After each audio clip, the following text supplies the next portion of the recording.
Okay, so ito nga pala yung review natin at walk around natin today. It's a 2022 Volkswagen T-Cross MPI 180 Automatic SE with active info display. Pinahiram sa atin to ni Ate Sai. Shoutout kay Ate Sai at kay Kuya Jeff. Salamat sa pagpapahiram sa napakaganda at napaka-cute na kotse nyo para ma-review sa YouTube channel ko. Ayan, sige. Tingnan natin kung ano meron. Start tayo sa harapan. So andito yung kanyang VW na logo. Hindi siya katulad ng mga normal na logo na nakalubog. Ito ay flat siya, so hindi siya dumihin. And around it is the honeycomb grille. Meron siyang black and chrome part dun mismo sa grille, tsaka doon sa ibabaw. Ito, yung part na to. Tapos kung mapapansin nyo, lahat ito ay hindi siya actually butas. Ito lang ang meron. Tapos ang pinaka may opening lang sa kanya talaga is ito, tsaka yung sa baba. And same thing, ano rin siya, honeycomb grill din, yung dun sa ilalim. Tapos may silver accents na para siya nakamacho dun sa gilid dito sa side na to. To accent and to show na andun yung fog light. So ito ay reflectorized na fog light halogen. For the headlights, meron siyang, this one is projector na LED and this is reflectorized na LED. Dito yung kanyang signal light. Sa taas naman yung daytime running lights or DRL. Dito rin sa bandang harap, ito yung kanyang fender. Ang isang gusto ko dito is yung fender flare niya. It's plastic, it's black. So additional protection kasi siya sa body. Tapos meron siyang chrome accent na may konting black dito. Ano siya? Meron siyang ganyang design. It also has the character line.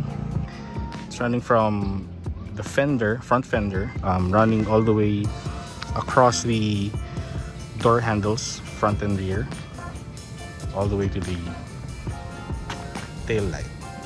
Gives the cute T-Cross a little bit of a muscular feature. Then ang stock wheels niya, ganda kasi Hankook ang stock wheels. Tapos it's 205 by 55 R17. Ang rating niya is 91V.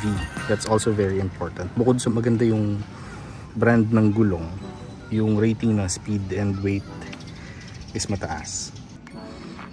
Sa side profile, ganun din, meron siyang black na plastic dun sa ilalim. Kalugtong siya ng pintuan. So ito siya.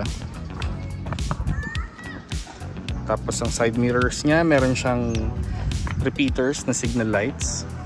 Sa B-pillar niya, meron nakatatak na Volkswagen. It's piano black ang kulay. Tapos sa ibabaw, meron siyang roof rail. Kasama na siya sa sa package, hindi mo na kailangan palagay. Same thing, nasa bubong meron tayong panoramic sunroof. So ito yung itsura niya. Tapos meron din siyang parang shark fin, andun yung antenna. And then sa rear meron naman siyang spoiler dito. At bago na rin tayo pumasok sa loob or pumunta sa kung saan, tingnan na rin natin yung engine. So ito yung interior, mamaya tingnan natin. Ito yung engine niya. It's a 1.5 liter 4-cylinder na naturally aspirated. Ang maximum horsepower niya is 111 horsepower and ang torque is 145, and it's more than enough to move the car around the city very comfortably. And ang isang maganda sa kanya is fuel efficient siya. Ito yung figures na nakita ko sa sa internet. Lagay ko na lang sa screen. And for compact SUV, I think that's very economical. Unlike sa, for example, you have yung RAV4 before, tsaka yung dating mga CR-V na gasoline 2.0, yun medyo gas guzzlers kasi yun parang 6 kilometers per liter yata.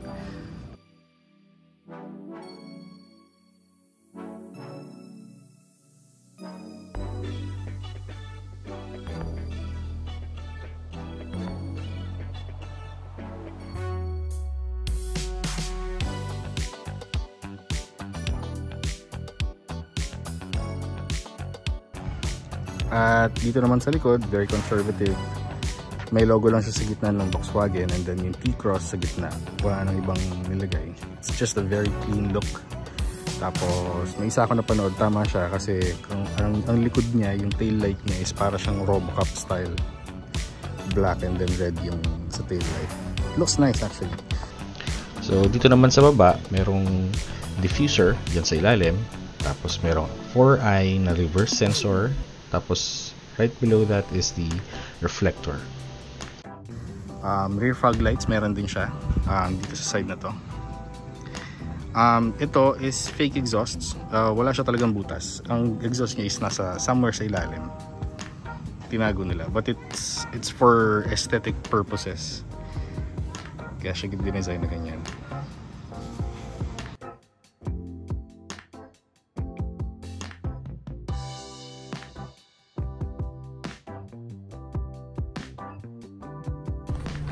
Alright, so dito naman muna tayo sa loob. Ang isang napansin ko, unang-una, is dito sa footwell. Kapag bukas yung pintuan, may ilaw siya. Yan. Magandang safety feature siya. Kasi for example, pwede mo makita kagad kung yung carpet mo is nasa ibabaw ng gas pedal or brake pedal. Kasi may naging incident na noon sa US, which is sa Prius kung di ako nagkakamali. Nag-stuck yung carpet sa ibabaw ng accelerator, so nakatodo siya lagi, hindi siya makatigil sa expressway. Dito kitang-kita mo na siya agad before ka pa sumakay, tapos kita mo na kung may matatapakan kang kung ano mang gamit mo. Dito sa harap, sa steering wheel, merong cruise control dito. Yon volume para sa music, yan, kita mo dyan. Tapos sa kabilang side is yung pang menu, next or previews. Yung view, ayan, para yan sa gauge cluster. Mamaya tingnan natin yung active info display dyan. Tapos next and previews ng music. Tapos may airbags dito. So lalagay ko na lang sa screen ko ilan yung airbags niya, kasi ang alam ko so far is meron dito kay driver side at meron din kay passenger side, of course. Tapos ito, may nalaglag yung visor. Yung visor mo, meron kang vanity mirror, tapos meron na ring ilaw, which is LED na white. Yung mga older models like yung sa kotse ko is ano pa, yung halogen pa na color yellow.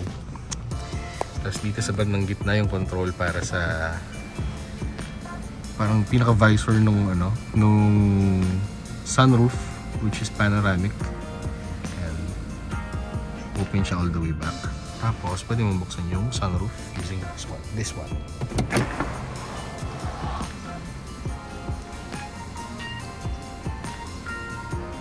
Ayan, ang laki. Pag sasara mo siya, pupush mo lang forward.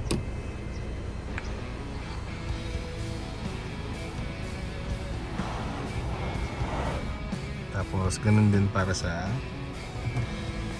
visor. Cover ng ng sunroof. Bukod dun sa sa cover nitong sunroof or panoramic sunroof, syempre meron din siyang map light. Dun sa mga kabataan ngayon, syempre ang mapa nyo ay Waze na or Google Maps. Noon kasi, nung panahon ng mga tito at lolo natin, mga literal na mapa pa yung nakalagay. So ang tawag dito ay map light. Yan, push button siya dito, tapos LED na white. Sa right side meron din siyang individual. Tapos ito yung setting ng kung gusto mong sa door yung Yan, kung gusto mo naka-on lang ito. Kung gusto mong pag nagbukas ka ng pintuan, bubukas yung ilaw, kailangan naka-press siya. So pag binuksan ko ngayon yung door, yan, on siya. Ang isang napansin ko lang is wala siyang ilaw sa likod. Yan. Next, si rear view mirror, meron siyang anti-glare mode, so may switch siya dito. Okay, sa gitna, meron siyang tatlong knobs. Thermostat, yung sa lakas ng fan ng aircon, and then kung saan mo gustong palabasin yung hangin ng aircon. So pwedeng sa windshield, pwede sa, ito syempre sa vents lang na nasa harapan, and so on. Right above that is yung automatic start-stop button and yung hazard button. Tapos nandito yung aircon vents sa gitna, at saka meron din syempre, hindi mawala ang individual driver and passenger. Next is yung infotainment system. Ganda ng design. Tapos capacitive touch screen, so para sa mga cellphone na rin. Responsive din siya.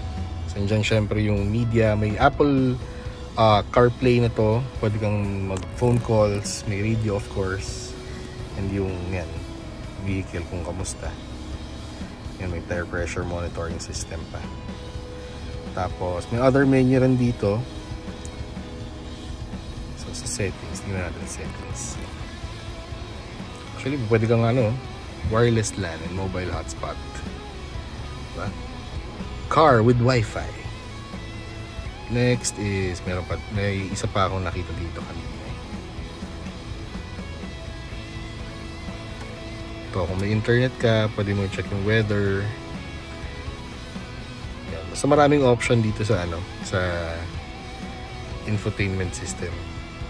Tapos, ang usual, di ba, ang headlight ng kotse is usually mga Japanese andito pinipihit. Ito, andito siya sa meron siyang switch dito. So ito yung park light, ito yung bukas pati yung headlight. Then this one is yung level ng headlight. So ngayon naka 0 siya. Yan yung highest na setting, and then yung 3 is yung lowest. So pwede mo siyang itaas or ibaba para hindi nakasilaw sa kasalubong. Bakit may ganyan? Para kung halimbawang puno yung likod mo, syempre yung kotse is nakatingala. So yung headlight nakatingala rin. So para hindi mo masilaw yung kasalubong mo, lalagay mo siya sa 2 or 3 para mas mababa yung tutok mo. And then ito, pag gusto mong buksan yung fog light, hihilain mo siya isa. Pag gusto mo pati yung rear fog light, hihilain mo ng isa pa. Tapos off. Dito sa door panel, syempre yung door latch, then yung unlock or lock ng mga pintuan. Yung ito, pag ayaw mong buksan sa ibang passengers yung bintana, naka-switch yan na on, yan, naka-on yung ilaw. And then yung control for power windows ng 4 na pintuan. And then ito is yung power side mirrors, which is this. Yeah. Left and right. Tapos merong door pocket, kasya ang, actually parang medyo malaki siya kasya ang tumbler siguro dito. Tapos andun sa baba yung pang-open ng hood ng bonnet. And then dito rin sa dashboard, yung kulay nung design nito is depende kung ano yung kulay nung exterior ng kotse. So naka-terno siya, medyo purple siya in person, hindi lang halata sa camera, hindi niya mabigyan ng hustisya, pero yun yung design niya. So kung pula yung kotse mo, pula rin yung dashboard. Tapos may isa pang nakitang color, yung parang mustard yellow. So ganun din. Okay, and then syempre sa kabilang side ganun din, may power door mirrors, power side mirror, door latch. Wala siyang control nung lock or unlock. And then ewan ko kung anong design to, pero actually it looks nice. Ganito yung itsura niya kapag buong view. nagandahan ako sa design niya. Hindi siya simple pero elegant and tasteful. Yun na lang. Tapos dito sa ibabaw merong patungan. Naalala ko noon yung mga tito-tito natin pag may mga kotse sila. Naglalagay pa ng rubber sa ibabaw ng dashboard para patungan nila ng kung ano ng bagay. Tapos pag nainitan, natutunaw yung rubber dito. Ito, built-in na siya at hindi siya matutunaw. Unlike yung mga nabibili lang sa kung saan-saan. And then, this one is yung shifter.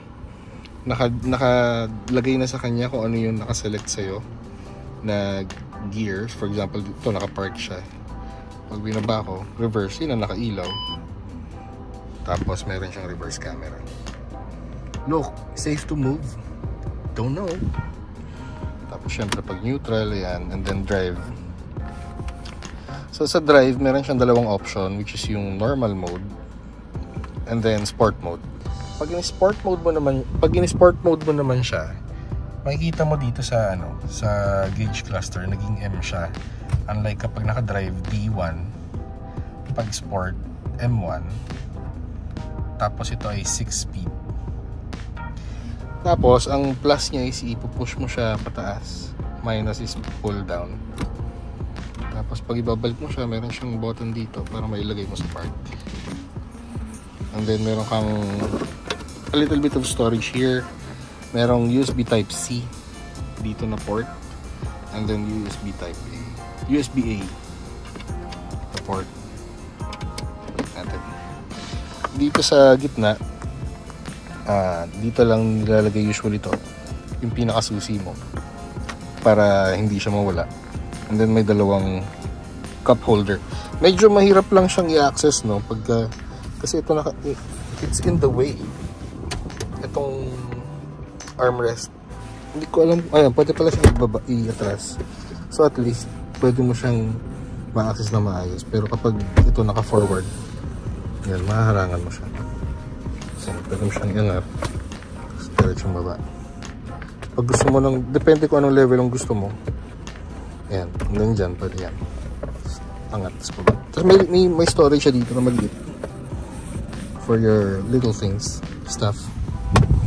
Tapos, yung sidings niya, hindi siya plain na black. Plastic din siya. Pero hindi siya yung parang mumurahing plastic na itsura pag ginawakan. Tapos mukhang durable din naman siya. And yung terno na color sa exterior is continuous dun sa may door latch. And then you have your parang cream na accent or gray dito sa may hilaan pang close ang door. And then same thing with the seats. Hindi siya yung plain lang na black. Maganda yung design niya. And so far, I've been driving this for 10 minutes. Or nakaupo ako ng 10 minutes. Ang sarap niya upuan.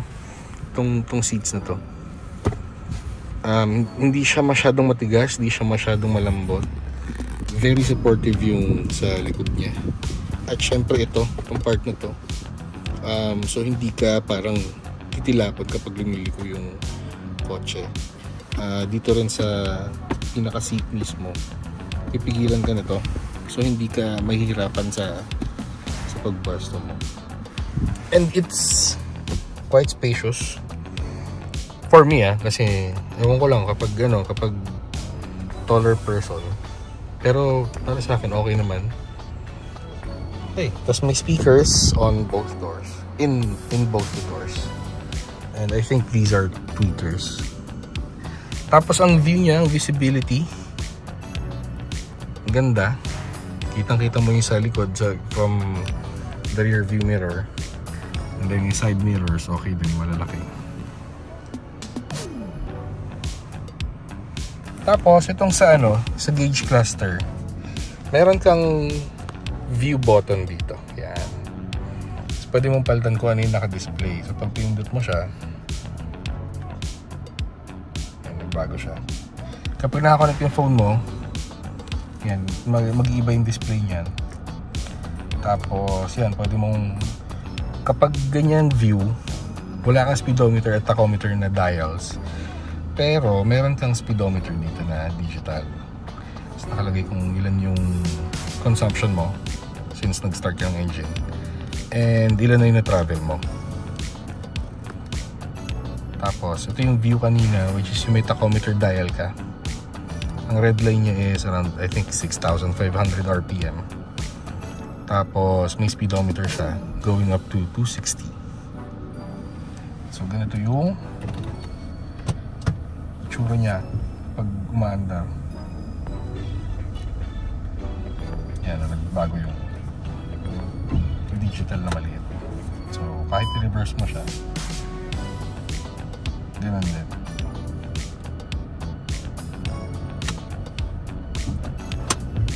Tapos, sobrang tahimik niya.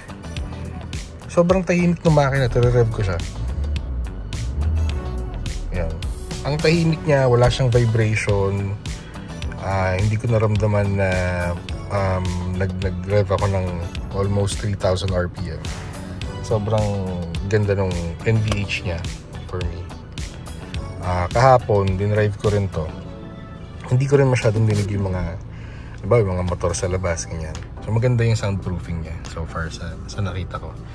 And I think pagka umuulan, since naka-sunroof siya na panoramic, hindi siya rin katulad ng ibang kotse na yung parang latang-lata yung bubong.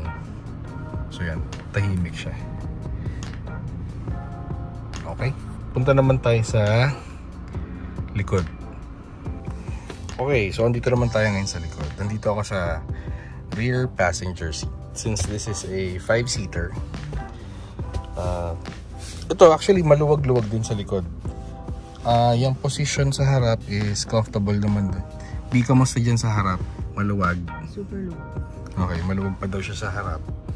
Tapos ako dito, maluwag din. Laki ng legroom.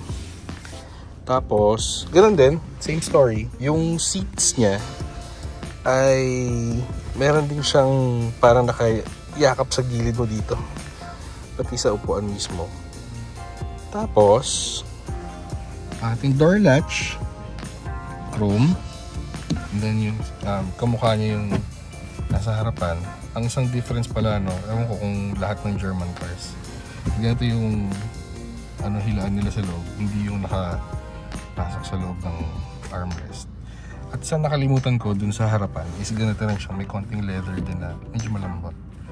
Tapos may door pocket, at siyang cup mo dyan or bottle. Dito naman sa gitna, merong dalawang USB-A ports and you have 2 aircon vents which can adjust the amount of air that blows out of it. And malakas siya. Mahahanginan talaga yung mga passengers mo sa likod. Tapos yan, dalawa sila, tigisan. Di sila mag-aagawan kung dalawa lang yung passenger mo sa likod, di naman sila mag-aagawan. And then kung merong third, possible na yun, galing dito sa harap.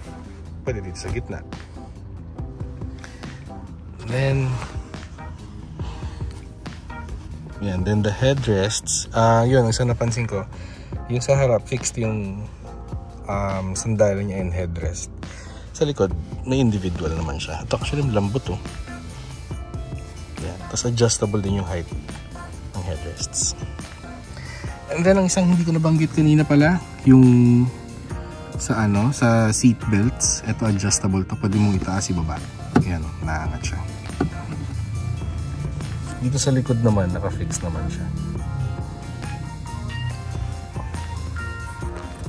Okay. Actually, I think that's about it dito sa likod. Tapos meron siyang konting tunnel dito or hump, pero hindi naman siya malaking hump. So hindi pa rin siya masyadong storbo.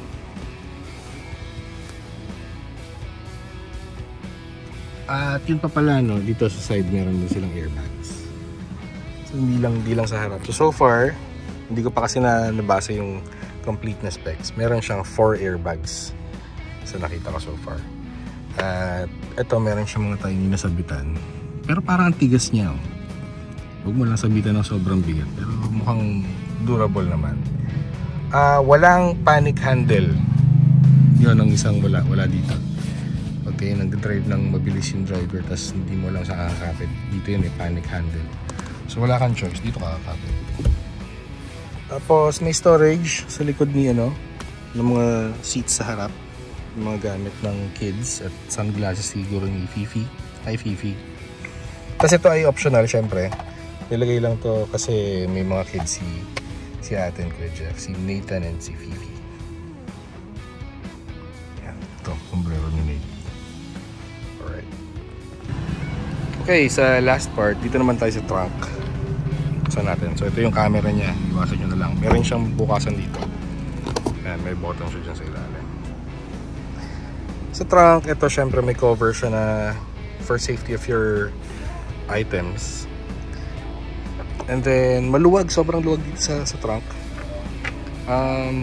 Kung halimbawa tulad namin na may mga gamit kami na, for example, bass guitar ng ate ko, gitara ng bunso, ako snare drum, ganyan, or cymbals, kasya lahat dito. Ito from here to that part is around 27 inches. Ginamit ko ang aking napaka-effective na Dunkel method. So 3, so that's 27 inches. Tapos may cover na ganito for safety of your belongings. Meron kang pwedeng sabitan dito, for example grocery plastics. Huwag lang sobrang bigat, of course. And then sa ilalim ito may hilaan siya dito. Nandyan yung donut na spare tire. Uso kasi sa Europe talaga yung ganito na donut spare tires lang, hindi yung full size. Ayan, makarating ka lang sa safe na lugar para papalitan yung gulong. And yun, papansin nyo, meron siyang mga ganito. Those are sound deadening, para hindi lang sobrang lata. And then sa ilalim ng donut tire are yung tools na kasama ng car. So yun. And yun, syempre as usual, ito removable naman to, itong cover na to, para kung gusto mong kita lahat. And itong rear seats are foldable. Hindi ko na lang itatanggalin kasi may mga gamit pa dito sa loob ng kotse. Ayan, dito rin sa trunk meron siyang ilaw dito. Unlike yung mga nasa harap, LED, ito yung halogen lang na yellow. And then andito lang pala yung ano niya, early warning device niya, or warning triangle. Yan, nakasulat siya, warning triangle. At nga pala, since this is Volkswagen, tingnan niyo yung toolset niya. Audi yung brand. So yan, kasi si Volkswagen, si Audi, actually pati si Lamborghini, si Porsche, parang isang company na lang sila. Owned lahat yun by Volkswagen. Tapos yun, hindi ko nabanggit last time. Yung last is andito yung sa fuel filler. At ano siya, push, parang pinupush. Tapos ito yung naglalak. Kapag nilak mo yung pintuan, hindi mo rin siya mabubuksan. For example, okay, nag-unlock, may tumunog dito, so pwede mo siyang buksan. Tapos pakilock, yun, tumunog ulit, hindi ko na siya mabubuksan. Yun, ganun yung mga German usually na kotse so far sa mga nakita ko at nagamit ko. Thank you. Okay, driving the T-Cross, Volkswagen T-Cross. So nabanggit ko kanina, ang engine niya ay 1.5 liter na 4 cylinders. Meron siyang 111 horsepower at 6,000 RPM, and then 145 Newton meters sa 3,900 RPM. Tapos ang transmission niya, super soft, super smooth yung transmission. Kapag medyo in-accelerate mo lang siya, for example like this, hindi siya as aggressive as other cars. Ito masasabi ko is, una is built for comfort talaga, city driving, and fuel economy. Ngayon, for example, yung steering wheel niya, sobrang gaan. Coming from also a car na with light steering, ito is even more light. Tapos ayan, may sport mode siya or manual mode. Try natin ng konti lang dito. Ayan, try natin. Ayan. Medyo may konting siya, may konting delay. Pero okay naman siya for city. Picks up speed quite nicely. Tapos ang maganda sa kanya is medyo matipid siya sa gas. Doing a research ko, well, hindi ko pa kasi na test talaga ng fuel economy test ng ako lang, si Kuya Sunny to. Hi Kuya Sunny, sorry. So ang sabi is kaya niya ng kapag medyo traffic talaga is 8 kilometers per liter to 9 kilometers per liter. On long drives, I think it's around 14 to 15. Pero sure ako, with the right driving habits, right conditions, kaya niya mag 17 or 18. Ano siya? Para siyang economical car. Tingin ko hindi siya sobrang bigat. Ito yung weight niya sa display ko sa screen. Tapos yun yung tahimik siya. May mga kasalubong tayo pero hindi mo siya naririnig masyado. Pero for example, ito, bukas tayo.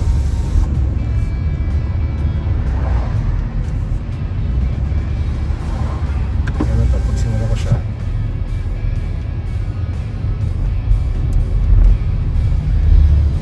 Talaga yung jeep, pero tahimik pa rin siya dito sa loob.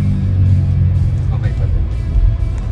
One of the reasons kung bakit tahimik siya sa loob is yung rubber niya, yung weather strips niya. Bukod sa pintuan, for example ito, solid siya, hindi siya yung tunog lata. Yung part na dito, yan, una is makapal tong rubber dito. May weather strip din dito hanggang dito sa part na to. Unlike dun sa mga other economic cars, wala yan. So syempre yung tunog niyan ng mga elements outside, mas dinig mo. Yan, same thing here. So may rubber siya dito, may rubber din siya dito. So yung mga yun, tulad ng motor kanina, hindi mo siya basta maririnig sa loob. Tapos yung metal niya, yun niya, hindi siya tunog lata. I think hanggang dito. Ayan o. Ito lang, itong part na to. Yan lang ang maingay. Pero ito, yan, solid yung tunog niya.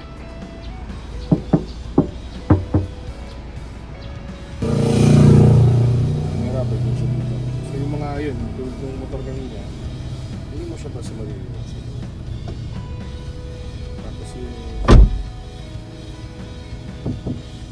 Tapos very easy to maneuver. Maganda yung visibility all around. Kahit sa likod, lingon ka lang, kitang-kita mo na agad yung yung sa gilid. For me lang, since yung position ko sa seat, parang medyo malaki lang to yung side mirror, so medyo kailangan ko siyang iwasan. Pero yun, added visibility naman siya sa blind spots. Okay lang din. Masasanay ka rin na i-drive siya. Tsaka pag ang seat mo is medyo further back, hindi mo naman masyadong napapansin yung part niya.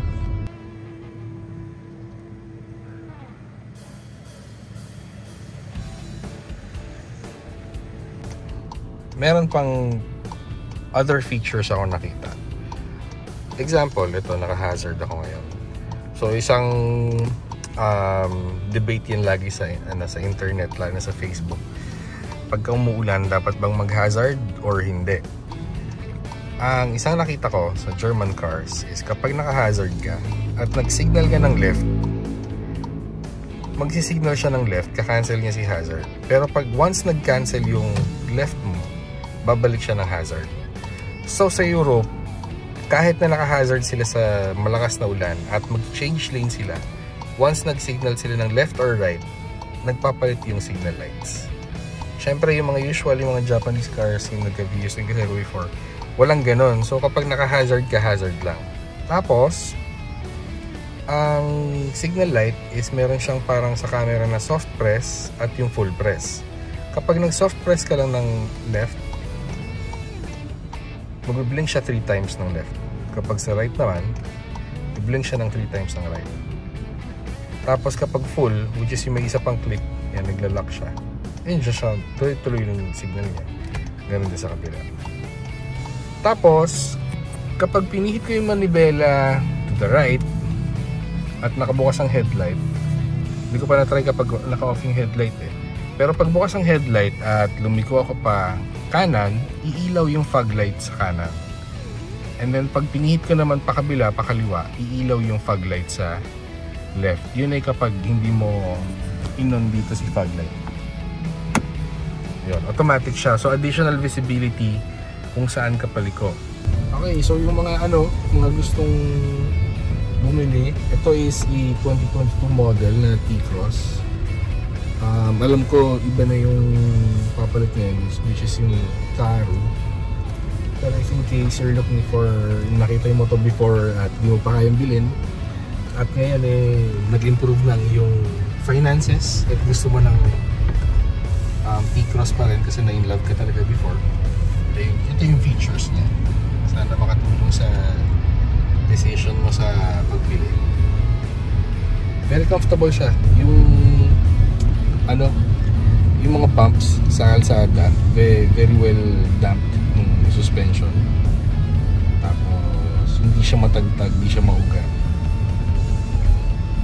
Komportable siyang i-drive at i-biyahe. And I think kahit i-drive ko to ng malayo, hindi ako mapapagod. So yun, thank you for watching. Please like, share, and subscribe sa Sticks and Pedals. And watch out for more videos coming up. Thank you.